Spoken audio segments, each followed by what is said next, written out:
Definitivamente hay muchos temas que conversar con José Ángel Aquino de la Junta Central Electoral y este es uno de ellos. Gracias por estar aquí temprano. Gracias por la invitación. Buenos días, Elisa, Hugo, Altagracia. ¿Cómo se dará esta mecánica? Estamos hablando de una gran cantidad de electores que han hecho movimientos extraños en su documento de identidad electoral. Esa es una denuncia que no es nueva.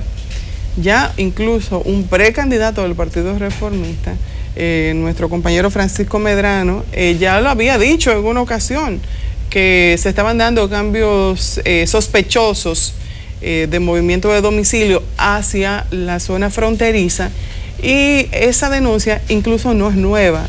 Él hablaba de que se da cada vez que hay un proceso electoral. Bueno, la última vez se dio en el año 2010, y no sé si ustedes recuerdan que en esa ocasión el Pleno de la Junta anuló más de 7,000 cambios irregulares, y se repite en algunos municipios. Por ejemplo, el caso de Pedernales ya es un clásico, digamos, pero hay otros nuevos, por ejemplo, Villahermosa, en La Romana. Se habla de Santiago Rodríguez, que también se da esa dinámica. También se da esa dinámica, aunque ahora no lo registró en tal proporción. Okay. Porque varía, depende de las circunstancias. Depende, una cosa, movilizar gente nada más puede dar resultado en lugares donde la cantidad de electores es pequeña y puede modificar el resultado. Hay sitios donde 100 electores definen. ¿Cuántos lugares ha identificado la Junta en que se puede producir que movilizar 100 o 200 electores puede afectar el resultado? Hay unos 8 municipios que están siendo investigados y que implican casi 7,000 cambios. De esos 7,000 cambios hay personas que han hecho más de un cambio, o sea que serían como unas 6,000 personas, real y efectivamente, que han hecho como 6,800 cambios. Ahora bien, ¿de qué se trata? Hay personas que se ha verificado que viven 100 personas en una casa, por ejemplo, o personas que se verifican que su residencia es un solar, y sobre todo hubo una violación a un procedimiento que se estableció en el sentido de que para usted hacer un cambio tiene que hacerlo en el lugar en que usted dice. Si usted dice que vive en Pedernales, pues usted debe hacer el cambio en Pedernales. ¿Qué se verificó? Que muchas de esas personas iban en Santo Domingo Este, sobre todo, y otros municipios de la zona metropolitana, y decían, no, yo vivo en Villahermosa, pero hacían el cambio desde aquí. Esa fue incluso una irregularidad y por eso se tomaron algunas sanciones administrativas. Probablemente en ese caso la decisión sea otra vez anular esas inscripciones, porque eso es lo que se llama transhumancia electoral. El concepto es incluso muy tipificado en la legislación de Colombia, hay sanciones muy graves. Aquí no, porque la ley aquí es de la ley 55 de la década del 60. Ahí le iba a preguntar, ¿no hay una sanción el que vaya a hacer eso? Que se una encuentre... sanción de 20 pesos de multa.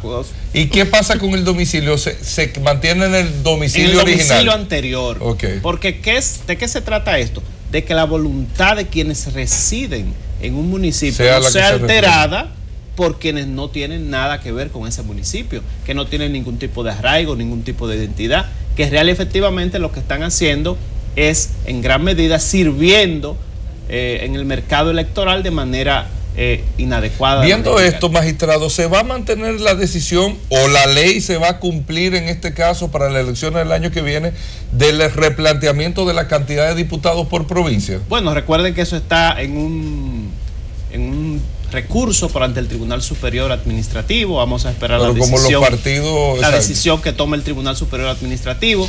A mí personalmente me hubiera gustado incluso que esa decisión se hubiera en gran medida acordado con los partidos, porque es peor que lo decida un tribunal, sobre todo en esa materia. Nunca un tribunal de la justicia ordinaria ha decidido en relación con las decisiones que toma la Junta Central Electoral.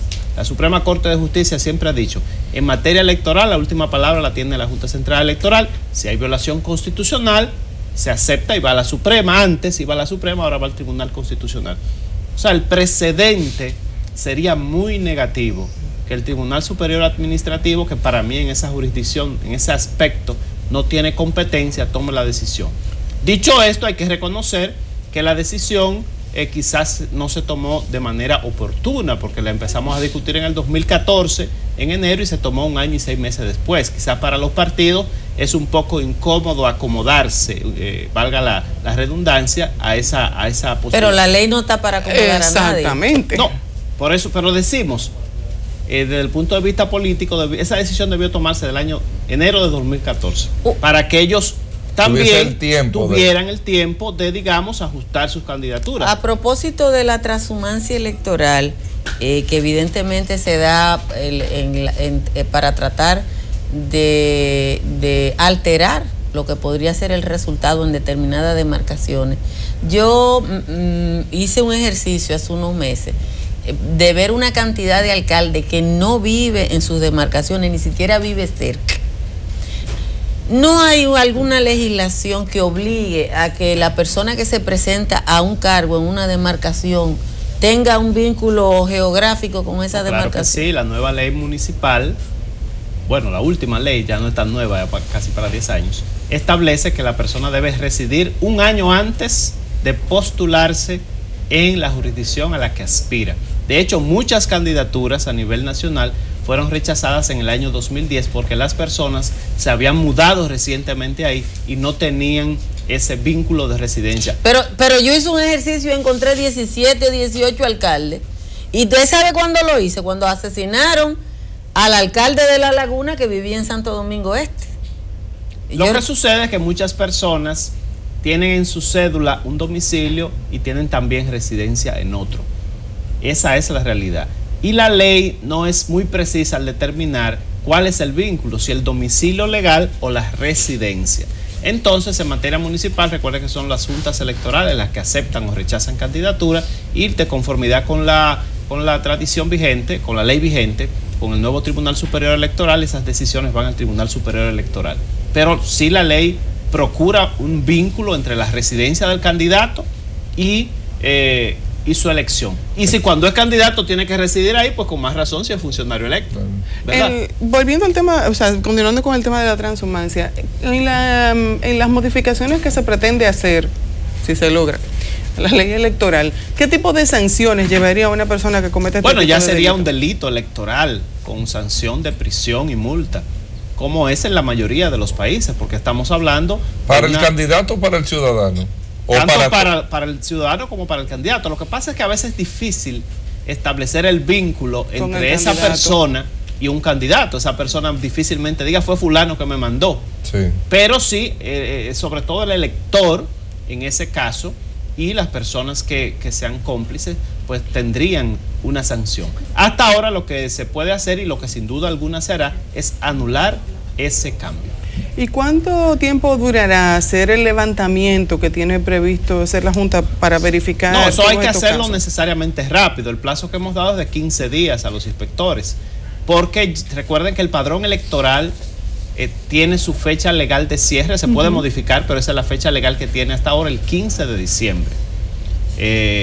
Si el 15 de diciembre, entonces digamos se le entrega a los partidos políticos el padrón en esa fecha para que lo revisen, y normalmente ya el 15 de enero tenemos el padrón definitivo. Entonces, antes de esa fecha nosotros debemos resolver todos los incidentes del padrón electoral, todos los reclamos que haya. Por ejemplo, ahí se tomó también la decisión de investigar las duplicidades. O sea, personas, alrededor de casi 3.000, que aparecen con duplicidades, que han sido detectadas de diferentes maneras, y por eso hay que investigarlas. Personas con el mismo nombre, personas con el mismo dato de acta, y ya luego el sistema detecta algunas personas que tienen en sus registros la misma foto. Cada caso es uno, hay que investigarlo. Hemos tenido casos, por ejemplo, de con el mismo tipo de acta y cuando vamos que son gemelos y fueron declarados en una misma acta. Entonces eso no es duplicidad, pero aparece como duplicidad. Por eso los inspectores, auxiliados de los sistemas informáticos, investigan cada caso en particular para poder tomar una decisión justa. Magistrado, quiero irme al día de la elección, el 15 de mayo. Ya se ha planteado y se ha dicho en la misma Junta, bueno, el voto electrónico no va, pero sí el escaneo electrónico de las actas, que va a permitir que se sepa inclusive el mismo día de la elección, según decía el mismo presidente de la Junta Central Electoral, que el mismo día en la noche se va a saber hasta los regidores que fueron seleccionados con ese proceso de escaneo. Eso significa que ya se acabó, o en esta elección el 15 de mayo, el tema de compra de cédula, el tema de acuerdos con delegados, muchísimas cosas que se daban, ya no se va a poder, no sé si se hacía o no, pero tal vez interferir en esas mesas electorales, va a estar todo mucho más controlado todavía. Bueno, digamos que vamos a un proceso muy complejo en el cual estamos hablando de 15, 16 mil colegios electorales en el país, sin contar los del exterior. Estamos hablando de casi 90.000 personas que van a trabajar en los colegios electorales, y desde el año 1994 no se elegían tantos cargos juntos en los 3 niveles de elección juntos. Y en el 94 no teníamos voto preferencial, exacto, no teníamos voto en el exterior, no teníamos cuota femenina, o sea, toda una serie de elementos que hacen el proceso más complejo. Hemos tenido escaneo electrónico desde el año 2004. Sí. Ahora lo que tenemos es escrutinio electrónico. Es decir, o lo que tendríamos, que en cada colegio electoral las boletas, una vez marcadas por los electores de manera tradicional, como siempre se hacen, se colocan en una máquina que lee el marcador que ha hecho cada elector. ¿Quién va a hacer eso? ¿El elector? ¿El mismo elector? No, el elector no. El elector... Eso se va a hacer al final, cuando se cierre la votación. Hay dos opciones, dos sistemas. Puede ser al final o puede ser a medida que el elector vaya votando. Yo he visto algunos sistemas en algunas partes del mundo donde el elector vota y al momento de entrarlo en la urna, está la máquina que va totalizando y se deposita el documento en la urna. Okay. Siempre el documento estaría en la urna, lo cual permite hacer auditoría. Se selecciona al azar un número de colegios para verificar que los datos que reporta el equipo son los mismos que físicamente reposan en la urna. Es una manera, por así decirlo, de controlar la veracidad, la fidelidad de la votación. Digamos que eso va a aumentar los resultados electorales en términos de velocidad. Va a ser más fiable, sobre todo el caso, por ejemplo, del voto preferencial, porque en el tema de los diputados siempre había la queja de algunos diputados que decían: el delegado de esa mesa no era mío, sí, y no me contó los votos míos, se lo adjudicó a fulano. Sí. Entonces ya ahí se disminuiría. Eso se eliminó. Se eliminaría esa parte. Se eliminaría. También se eliminaría los llamados descuadres de actas. Recuerden los problemas que tenemos para llenar las actas, y que entonces a veces el senador tiene tantos votos, pero cuando tú sumas no da lo mismo. Lo que no elimina de por sí el escrutinio electrónico, y es un tema que ya está, que tiene que ver con cultura política, que tiene que ver con equidad en la competencia partidaria, que es el tema de la influencia nociva del dinero en la política, que es el tema compra de cédula, del trasiego de voluntades, compra de conciencia, que está prohibido en la ley. La ley prohíbe tanto aceptar como recibir dádivas para votar por una persona.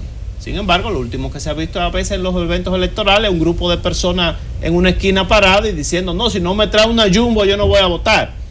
O sea, y con ese tipo de asuntos nosotros lamentablemente no hemos tenido tradicionalmente un sistema de consecuencia, porque eso es un delito electoral. Antes lo conocían los tribunales penales, ahora es el Tribunal Superior Electoral que conoce los delitos electorales, y entonces por eso esa circunstancia, una de las razones, se dan.